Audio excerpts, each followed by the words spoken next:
بسم اللہ الرحمن الرحیم ان الحمد للہ نحمده ونستعینه ونستغفره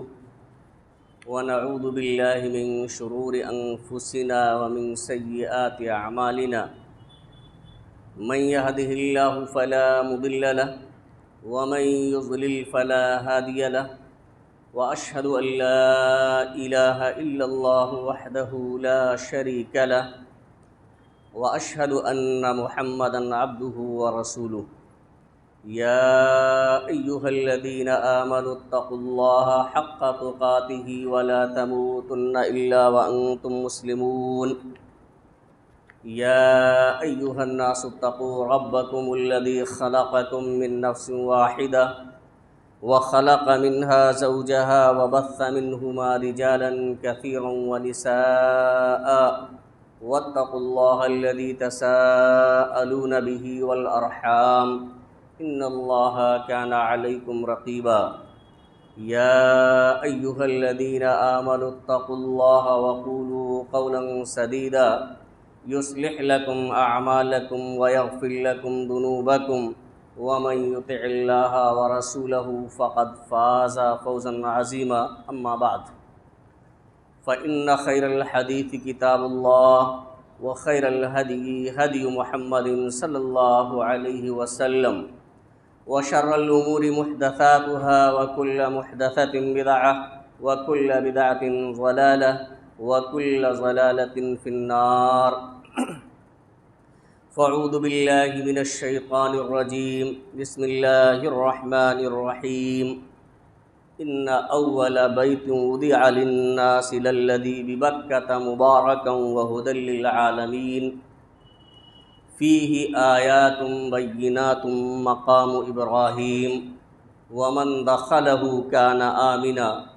وللہ علی الناس حج البیت من استطاع الیہ سبیلا ومن کفر فإن اللہ غنی عن العالمین۔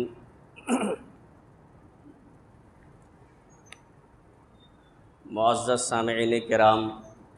حاضرین جمعہ، عزیز طلبہ اور پردہ نشین خواتین ملت اسلامیہ،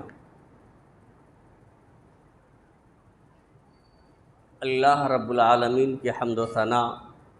عظمت و کبریائی اور آخری نبی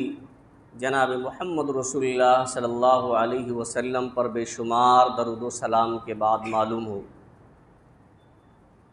کہ خطبہ مسونہ کے بعد سورہ آل عمران کی 2 آیتیں 96 اور 97 تلاوت کی گئی ہیں۔ انہی دونوں آیتوں کی روشنی میں آج کی اس جمعہ کے خطبے میں حج کے تعلق سے کچھ باتیں میں آپ حضرات کے سامنے عرض کرنا چاہتا ہوں۔ اللہ رب العالمین سے دعا ہے کہ الہ العالمین ہمیں کتاب و سنت کی روشنی میں صحیح بات کہنے اور کما حقہ اس پر عمل کرنے کی توفیق عطا فرمائے۔ آمین۔ حاضرین گرامی،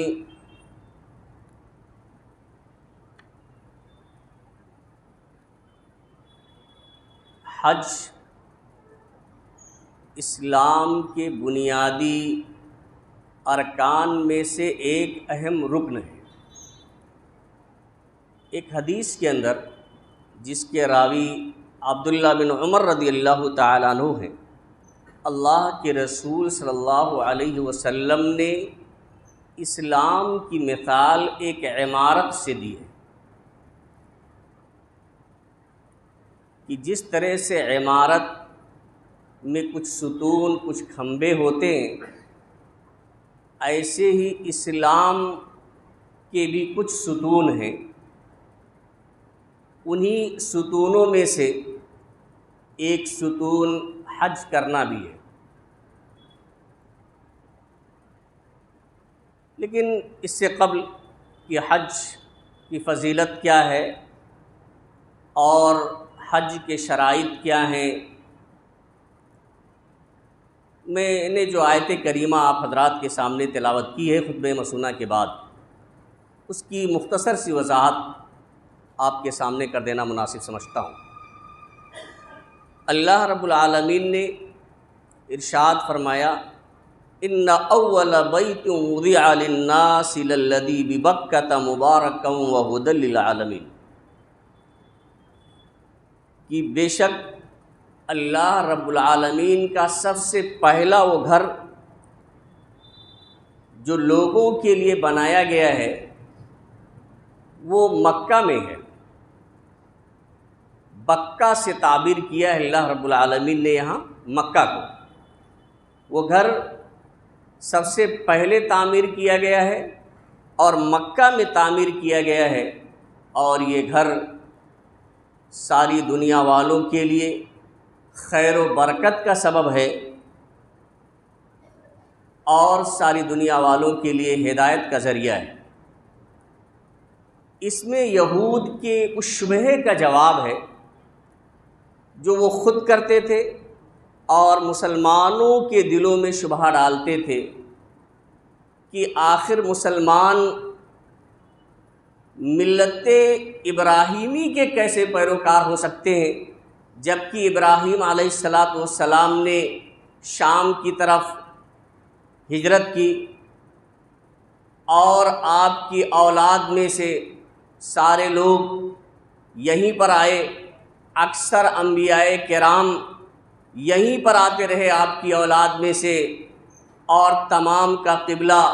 بیت المقدس تھا کیونکہ وہ ارض مقدسہ میں واقع ہے۔ تو مسلمانوں نے جو اپنا قبلہ خانہ کعبہ کو بنا لیا ہے،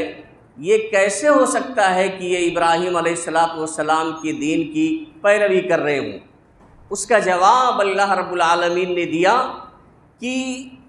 یہ سب سے پہلا گھر خانہ کعبہ ہی ہے جس کی تعمیر مکہ میں کی گئی ہے، اور یہ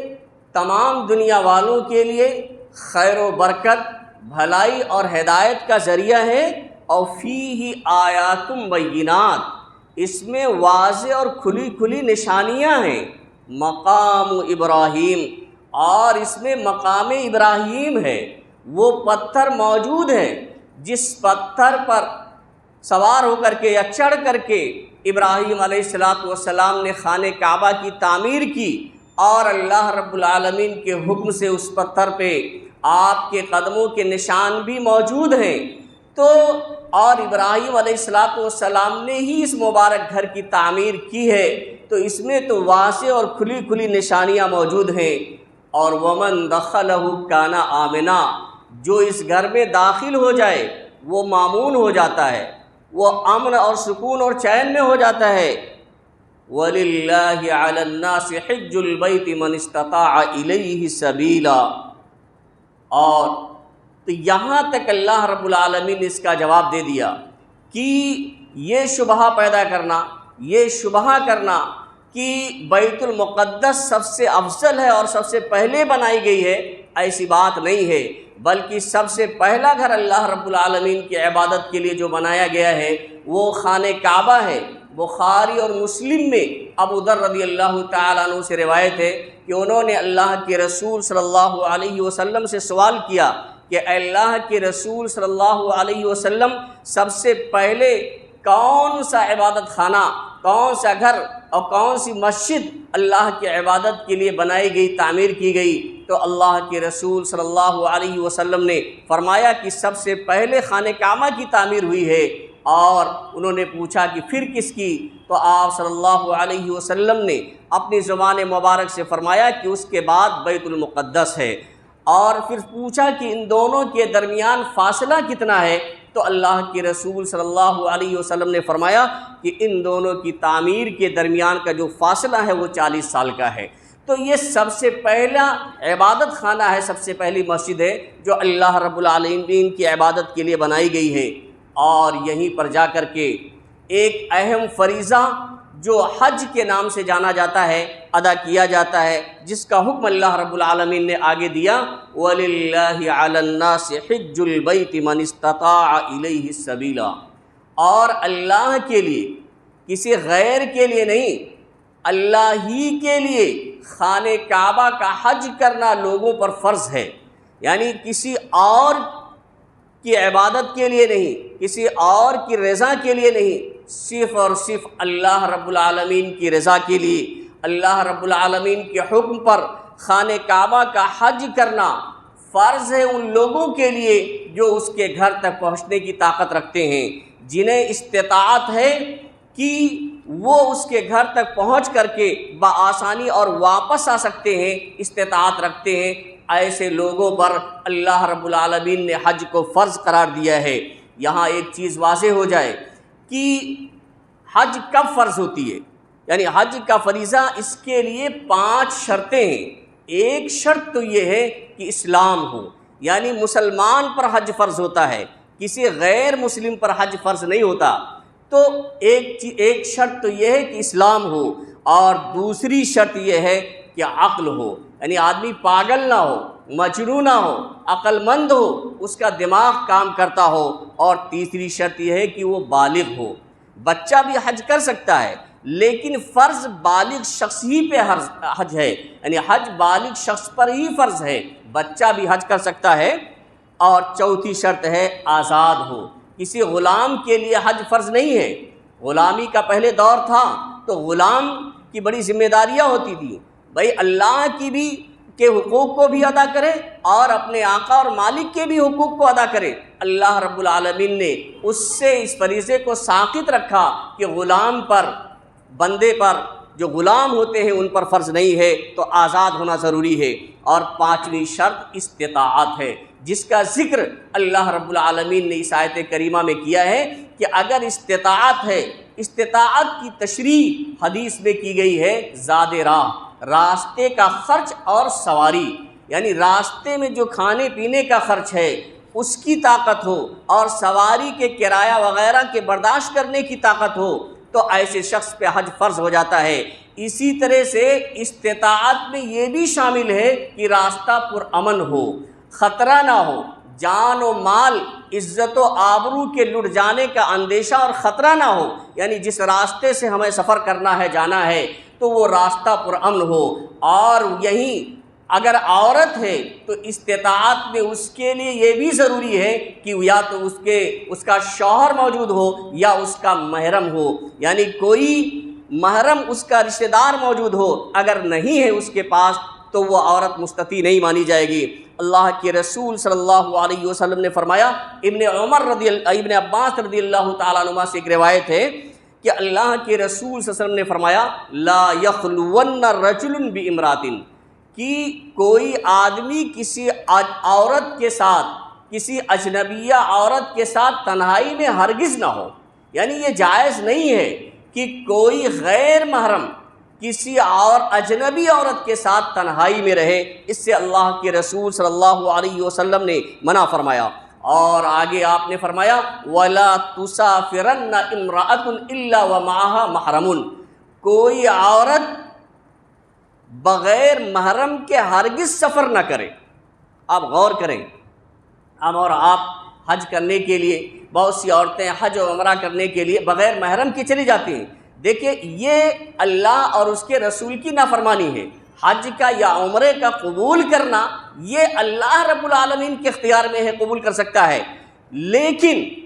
یہ اللہ اور اس کے رسول صلی اللہ علیہ وسلم کی نافرمانی ہے۔ اللہ کے رسول صلی اللہ علیہ وسلم نے فرمایا، وَلَا تُسَافِرَنَّ امْرَأَةٌ إِلَّا وَمَعَهَا مَحْرَمٌ، کہ کوئی عورت بغیر محرم کے ہرگز سفر نہ کرے۔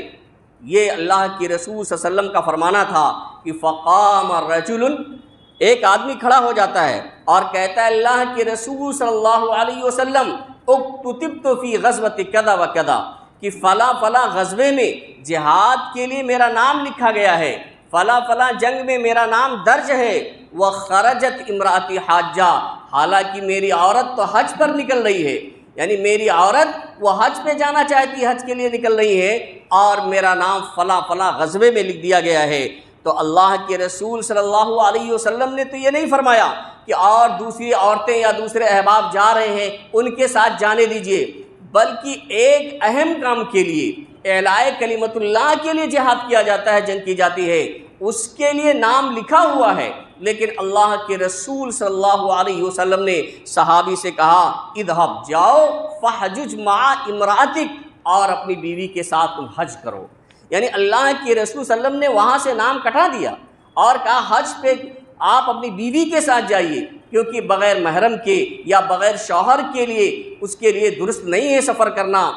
تو آپ حج پہ جائیے اپنی بیوی کے ساتھ۔ یہ اللہ کے رسول صلی اللہ علیہ وسلم نے حکم دیا۔ اس سے ہم اور آپ فیصلہ کر سکتے ہیں کہ کتنا ضروری ہے عورت کا بغیر محرم کے سفر کرنا۔ حج ہی نہیں، کوئی بھی سفر ہو، چاہے وہ سفر 1 دن کا ہو، 2 دن کا ہو، 3 دن کا ہو، 1 گھنٹے کا ہو، کسی بھی معمولی سے معمولی وقت کا سفر ہے اگر تو اسے بغیر محرم کے نہیں سفر کرنا چاہیے۔ اور بعض خاتون تو غیر محرم کے ساتھ سفر کرتی ہیں، ان کے بائک وغیرہ پہ، ان کے گاڑیوں پہ بیٹھ کے چلی جاتی ہیں، یہ قطعاً اسلام میں درست اور جائز نہیں ہے۔ ہمیں اور آپ کو اس سے احتیاط برتنا چاہیے۔ اور یہ حج زندگی میں صرف ایک بار فرض ہے، زندگی میں فرض صرف ایک بار ہے۔ یہ اور بات ہے کہ اللہ کے رسول صلی اللہ علیہ وسلم نے بار بار کرنے کی تاکید کی ہے اور اس کا اجر و ثواب ہے، لیکن فرض صرف زندگی میں ایک مرتبہ ہے۔ ابو ہریرہ رضی اللہ تعالیٰ عنہ کہتے ہیں کہ خطبنا رسول اللہ صلی اللہ علیہ وسلم، اللہ کے رسول صلی اللہ علیہ وسلم نے ہمیں خطبہ دیا اور کہا یا ایھا الناس، اے لوگو، فرض علیکم الحج، تمہارے اوپر حج فرض کر دیا گیا ہے، فحجوا، تو تم لوگ حج کرو۔ فقال رجل، تو ایک آدمی نے کہا اکل عام یا رسول اللہ، اللہ کے رسول صلی اللہ علیہ وسلم کیا ہر سال حج فرض ہے؟ یعنی اگر کوئی شخص مستطیع ہے تو کیا ہر سال اس کے لیے ضروری ہے حج کرنا؟ تو اللہ کے رسول صلی اللہ علیہ وسلم خاموش رہے۔ 3 مرتبہ اس آدمی نے پوچھا کہ اکل عام یا رسول اللہ، اللہ کے رسول کیا ہر سال فرض ہے؟ اللہ کے رسول کیا ہر سال فرض ہے؟ اللہ کے رسول صلی اللہ علیہ وسلم کیا ہر سال فرض ہے؟ یعنی 3 مرتبہ اس آدمی نے سوال کیا، لیکن اللہ کے رسول صلی اللہ علیہ وسلم خاموش رہے، کوئی جواب نہیں دیا۔ اس کے بعد آپ صلی اللہ علیہ وسلم نے فرمایا لو قلت نعم لوجبت ولما استطعتم، کہ اگر میں ہاں کہہ دیتا کہ ہاں ہر سال فرض ہے تو ہر سال حج فرض کر دیا جاتا، حج فرض ہو جاتا ہر سال، اور تم طاقت نہیں رکھ پاتے۔ معلوم یہ ہوتا ہے کہ حج فرض ہے مستطیع شخص پہ، لیکن زندگی میں ایک بار فرض ہے۔ اسی طرح سے اگر مالی طاقت ہے لیکن سفر کرنے کی قدرت نہیں ہے، کمزوری کی وجہ سے، بڑھاپا کی وجہ سے یا کسی بیماری کی وجہ سے، تو ایسا شخص اپنی طرف سے کسی شخص سے حج بدل کروا سکتا ہے۔ ایک حدیث ہے جس میں خثعم قبیلے کی ایک عورت اللہ کے رسول صلی اللہ علیہ وسلم کی خدمت میں حاضر ہوتی ہے اور کہتی ہے اللہ کے رسول صلی اللہ علیہ وسلم کہ حج کا وہ فریضہ جو اللہ کے بندوں پر فرض ہے، میرے باپ پہ ایسے وقت فرض ہوا ہے کہ وہ کافی بوڑھے ہو گئے ہیں، وہ کمزور ہیں، بڑھاپے کی عمر کو پہنچ گئے ہیں، لا یثبت علی الراحلہ، جو سواری پہ بیٹھنے کی طاقت ہی نہیں رکھتے۔ اور بعض روایت میں آتا ہے کہ اگر میں ان کو سواری پہ باندھ دوں تو اس بات کا اندیشہ ہے کہ وہ مر جائیں گے، انتقال کر جائیں گے، یعنی سفر کرنے کی بالکل طاقت نہیں ہے، اور سواری پہ بٹھا کے اگر باندھ دیا جائے تو وہ انتقال کر سکتے ہیں، مر سکتے ہیں۔ تو اللہ کے رسول صلی اللہ علیہ وسلم سے کہتی ہیں افاحج عنہ، کہ اللہ کے رسول صلی اللہ علیہ وسلم کیا میں اپنے والد محترم کی طرف سے، اپنے باپ کی طرف سے حج کر لوں؟ تو آپ صلی اللہ علیہ وسلم نے فرمایا کہ ہاں آپ حج کر لیجئے۔ اس سے معلوم یہ ہوتا ہے کہ اگر کوئی شخص مستطیع ہے، مال و دولت سے اللہ تعالیٰ نے نواز دیا ہے اور اتنی طاقت ہے کہ وہ وہاں تک پہنچ کر کے بآسانی واپس آ سکتا ہے، راستہ بھی پرامن ہے، لیکن جسمانی طاقت نہیں ہے تو اس کی وجہ سے وہ نہیں جا پا رہا ہے، تو اپنی طرف سے کسی سے حج بدل کروا لے۔ لیکن یہی ایک بات واضح ہونا چاہیے کہ حج بدل کے لیے ایسے ہی شخص کو بھیجا جا سکتا ہے جس نے پہلے سے حج کر لیا ہو۔ اللہ کے رسول صلی اللہ علیہ وسلم کی ایک حدیث کہ ان رسول اللہ صلی اللہ علیہ وسلم سمع رجلا یقول لبیک عن شبرما، اللہ کے رسول صلی اللہ علیہ وسلم نے ایک شخص کو حج کے موقع پر لبیک عن شبرما پکارتے ہوئے سنا کہ میں شبرما کی طرف سے حاضر ہوں، یعنی وہ اپنی طرف سے حج کے لیے نہیں گیا ہوا تھا، بلکہ وہ شخص یہ کہہ رہا تھا لبیک عن شبرما، یعنی شبرما کی طرف سے وہ لبیک پکار رہا تھا۔ تو اللہ کے رسول صلی اللہ علیہ وسلم نے جب سنا تو کہا من شبرما، شبرما کون ہے؟ تو صحابی نے جواب دیا کہ اخ لی او قریب لی، کہ اللہ کے رسول صلی اللہ علیہ وسلم کہ شبرما میرا بھائی ہے یا میرا کوئی قریبی رشتہ دار ہے، یہ صحابی نے جواب دیا۔ تو اللہ کے رسول صلی اللہ علیہ وسلم نے پوچھا احججت عن نفسک، کیا تم نے اپنی طرف سے پہلے حج کر لیا ہے؟ قال لا، صحابی نے کہا نہیں اللہ کے رسول ابھی تو میں نے اپنی طرف سے حج نہیں کیا ہے۔ تو آپ صلی اللہ علیہ وسلم نے فرمایا کہ حج عن نفسک، اپنی طرف سے حج کرو، ثم حج عن شبرما، تب پھر بعد میں شبرما کی طرف سے حج کرنا۔ دیکھیے یہاں بہت سے مسائل معلوم ہوتے ہیں، لیکن دو کی طرف میں اشارہ کر دیتا ہوں۔ ایک مسئلہ تو یہ کہ اگر کسی کو حج بدل کرنے کے لیے آپ بھیجنا چاہتے ہیں تو پہلے سے اس کا حج کیا ہونا ضروری ہے۔ اگر وہ حج نہیں کیا ہے تو ایسا شخص اگر چلا بھی گیا ہے تو اسے اپنی نیت کو تبدیل کر لینا چاہیے۔ اور دوسری بات یہ معلوم ہوتی ہے کہ حج کے دوران میں بھی اگر غلطی سے کوئی دوسری نیت کر لی گئی ہے، جیسے کہ ان کو معلوم نہیں تھا اور شبرما کی طرف سے وہ نیت پکار رہے تھے، تو بعد میں نیت تبدیل کی جا سکتی ہے، جیسا کہ اللہ کے رسول صلی اللہ علیہ وسلم نے ان کی نیت تبدیل کرا دی کہ آپ اپنی طرف سے نیت کر لیجئے، اور کیونکہ آپ پہلے سے حج نہیں کیے ہوئے ہیں بعد میں جو ہے شبرما کی طرف سے حج کیجئے گا۔ تو اور بھی مسائل معلوم ہوتے ہیں، لیکن یہ دو چیزوں کی طرف میں نے آپ اشارہ کر دیا۔ اسی طرح سے حج فرض ہو جانے کے بعد تاخیر نہیں کرنا چاہیے۔ اللہ رب العالمین نے حج فرض کر دیا ہے،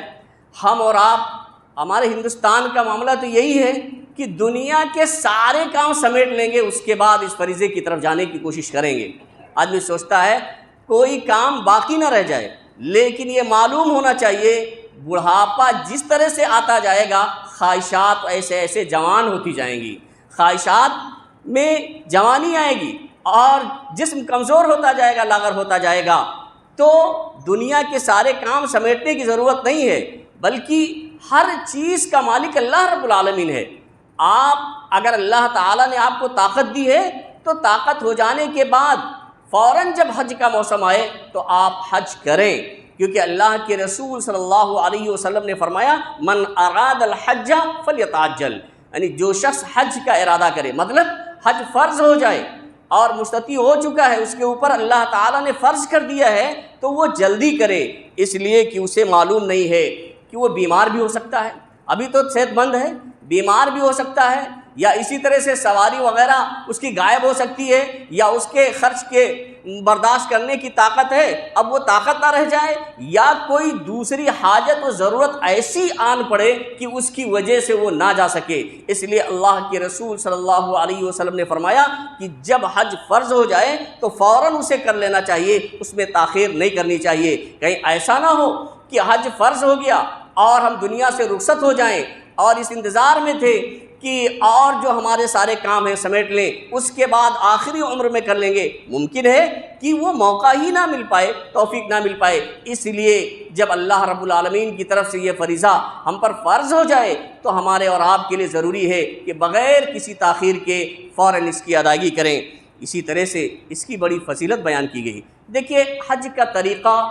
کیا ہے، اس کیسے کرنا چاہیے، یہ تو مختصر سا وقت ہوتا ہے، اس میں بیان نہیں کیا جا سکتا ہے، لیکن اس کی فضیلت کے متعلق آپ کے سامنے کہ کتنا اونچا مقام اللہ رب العالمین نے اس کا دے رکھا ہے کہ اللہ کے رسول صلی اللہ علیہ وسلم نے فرمایا العمرۃ الی العمرۃ کفارۃ لما بینہما، ایک عمرہ دوسرے عمرہ کے درمیان کا کفارہ ہوتا ہے، یعنی ایک مرتبہ کوئی شخص عمرہ کرتا ہے اور دوبارہ جا کر کے اللہ کی توفیق سے اگر وہ عمرہ کراتا ہے تو درمیان میں جتنے بھی اس کے گناہ ہوتے ہیں اللہ رب العالمین اسے معاف فرما دیتا ہے، وہ گناہوں کا کفارہ بن جاتا ہے۔ والحج المبرور لیس له جزاء الا الجنہ، اور حج مبرور کہا جاتا ہے حج مقبول کو جس میں بندے نے کوئی گناہ نہ کیا ہو، کوئی غلط کام نہ کیا ہو، یا اسی طرح سے واپس آنے کے بعد وہ گناہوں اور برائیوں سے اجتناب کرنے لگے تو اللہ کے رسول نے فرمایا کہ حج مبرور کا بدلہ تو صرف اور صرف جنت ہی ہے۔ یعنی اتنا اونچا مقام ہے۔ اسی طرح سے ایک روایت عمرو بن عاص رضی اللہ تعالیٰ عنہ کی ہے۔ عمرو بن عاص یہ ایسے صحابی ہیں کہ یہ اسلام سے پہلے اللہ کے رسول صلی اللہ علیہ وسلم سے سب سے زیادہ نفرت کرتے تھے، اور ان کا خود بیان ہے، مسلم شریف کی روایت ہے کہ سب سے زیادہ نفرت میں اللہ کے رسول سے کرتا تھا، اور میں یہ چاہتا تھا کہ ملاقات نہ ہو، اگر نظر پڑے تو میں ان پر حملہ کر کے انہیں قتل کر ڈالوں، اتنا زیادہ نفرت کرتے تھے۔ لیکن کہتے ہیں کہ جب میرے دل میں اسلام کی محبت پیدا ہو گئی، اللہ رب العالمین نے مجھے اسلام کی توفیق دی، تو میں اللہ کے رسول صلی اللہ علیہ وسلم کی خدمت میں حاضر ہوا، اور میں نے کہا اللہ کے رسول صلی اللہ علیہ وسلم آپ اپنا دایاں ہاتھ بڑھائیے، میں آپ سے بیعت کرنا چاہتا ہوں۔ اللہ کے رسول صلی اللہ علیہ وسلم نے جب دایاں ہاتھ بڑھایا تو انہوں نے اپنا ہاتھ کھینچ لیا، انہوں نے اپنا ہاتھ کھینچ لیا، بیعت نہیں کی۔ تو اللہ کے رسول صلی اللہ علیہ وسلم نے فرمایا کہ آپ کو کیا ہو گیا ہے اے عمر، آپ خود ہی کہہ رہے ہو کہ ہاتھ بڑھائیے، میں آپ سے بیعت کرنا چاہتا ہوں، اور میں نے ہاتھ بڑھایا تو آپ اپنا ہاتھ کھینچ لیتے ہیں۔ تو وہ کہتے ہیں اللہ کے رسول صلی اللہ علیہ وسلم ایسے بیعت نہیں کروں گا، میں ایک شرط لگانا چاہتا ہوں، کنڈیشن ہے بیعت کرنے کی، اور شرط یہ ہے کہ میری معافی ہو جائے۔ ظاہر سی بات ہے وہ جانتے تھے کہ اللہ کے رسول صلی اللہ علیہ وسلم سے کتنی نفرت کرتے تھے، کتنا بغض، عناد و دشمنی رکھتے تھے، آپ کو قتل کر دینا چاہتے تھے، دل میں ہمیشہ یہی چاہت رکھتے تھے۔ تو کہہ رہے ہیں کہ میں یہ چاہتا ہوں کہ میری مغفرت ہو جائے، اللہ رب العالمین معاف مجھے کر دے، جب یہ شرط رہے گی تب میں آپ سے بیعت کروں گا۔ تو اللہ کے رسول صلی اللہ علیہ وسلم نے کیا فرمایا، اے عمر آپ اما علمتا، کیا تمہیں معلوم نہیں ہے کہ ان الاسلام یہدم ما کان قبلہ، کہ اسلام سابقہ تمام گناہوں کو معاف کر دیتا ہے۔ آپ اسلام لے آئے ہیں، اسلام سے پہلے جتنے بھی گناہ کیے گئے ہیں، بھائی اسلام سے پہلے تو آدمی کفر پہ تھا، کفر سے بڑا گناہ اور کیا ہو سکتا ہے، شرک سے بڑا گناہ کیا ہو سکتا ہے۔ اللہ کے رسول فرماتے ہیں کہ الاسلام یہدم ما کان قبلہ، کہ اسلام اپنے سے پہلے سابقہ تمام گناہوں کو معاف کر دیتا ہے۔ اسی طرح سے وَأَنَّ الْهِجْرَةَ تَهْدِمُ مَا كَانَ قَبْلَهَا، اور ہجرت بھی اپنے سے پہلے سابقہ تمام گناہوں کو مٹا دیتی ہے۔ اسی طرح سے وَأَنَّ الْحَجَّ يَهْدِمُ مَا كَانَ قَبْلَهَا، اور حج کا بھی ذکر اللہ کے رسول نے کیا کہ حج سابقہ تمام گناہوں کو مٹا دیتا ہے۔ دیکھیے یہ حدیث یہ بتاتی ہے کہ حج کا اتنا اونچا مقام ہے کہ حج کرنے والے کے سابقہ گناہ مٹا دیے جاتے ہیں۔ بلکہ اللہ کے رسول صلی اللہ علیہ وسلم نے تو ایک حدیث کے اندر یہ بیان فرمایا کہ من حج للہ، جس نے اللہ کی رضا کے لیے حج کیا، فلم یرفس، اور اپنی بیوی سے ہم بستری نہیں کی، ولم یفسق، اور معصیت اور گناہ کا کوئی کام نہیں کیا، فسق و فجور نہیں کیا، تو رجع کیوم ولدتہ امہ، تو ایسے ہی وہ واپس لوٹ کر آتا ہے جیسے کہ اس کی ماں نے اسے جنا ہے۔ آپ غور کیجئے کہ بچہ جب پیدا ہوتا ہے کوئی بھی غلطی اس کی نہیں ہوتی ہے، کوئی قصور نہیں ہوتا ہے، بالکل گناہوں سے پاک اور صاف ہوتا ہے۔ ایسے ہی اللہ کے رسول صلی اللہ علیہ وسلم بیان فرماتے ہیں کہ اگر کوئی شخص حج کر کے آتا ہے تو اللہ رب العالمین اسی بچے کی طرح سے گناہوں سے پاک اور صاف کر دیتا ہے، جیسے بچہ اپنی ماں کے پیٹ سے پیدا ہوتا ہے تو گناہوں سے پاک صاف ہوتا ہے۔ اور اسی طرح سے بلکہ حج کرنے میں ہم سمجھتے ہیں کہ حج و عمرہ کرنے سے پیسے خرچ ہو جاتے ہیں، لیکن آپ دیکھ لیں کہ اللہ کے رسول فرماتے ہیں کہ مالداری مزید بڑھ جاتی ہے۔ اللہ کے رسول صلی اللہ علیہ وسلم فرماتے ہیں تابعوا بین الحج والعمرہ، حج و عمرہ یکے بعد دیگرے کرتے رہو، یعنی حج کریے پھر عمرہ کر لیجئے، عمرہ کر کے آئیے، پھر توفیق ملے پھر حج کر لیجئے، پھر عمرہ کر لیجئے، یعنی یہ سلسلہ آپ جاری رکھیے۔ اللہ کے رسول فرماتے فَإِنَّهُمَا يَنْفِيَانِ الْفَقْرَ وَالذُّنُوبَ كَمَا يَنْفِي الْكِيرُ خَبَثَ الْحَدِيدِ وَالذَّهَبِ وَالْفِضَّةِ، کیونکہ یہ دونوں حج و عمرہ کا کرنا یہ محتاجی کو دور کر دیتے ہیں۔ ذہن کیا کہتا ہے 1 لاکھ روپیہ چلا جائے گا عمرہ کرنے میں یا حج کرنے میں 4-5 لاکھ روپے خرچ ہو جائیں گے، لیکن اللہ کے رسول صلی اللہ علیہ وسلم فرماتے ہیں کہ ینفیان الفقرا، یہ محتاجی کو دور کر دیتے ہیں اور گناہوں کو ایسے ہی دور کر دیتے ہیں جیسے لوہار کی بھٹی میں جب لوہے کو سونے اور چاندی کو تپایا جاتا ہے تو لوہے سے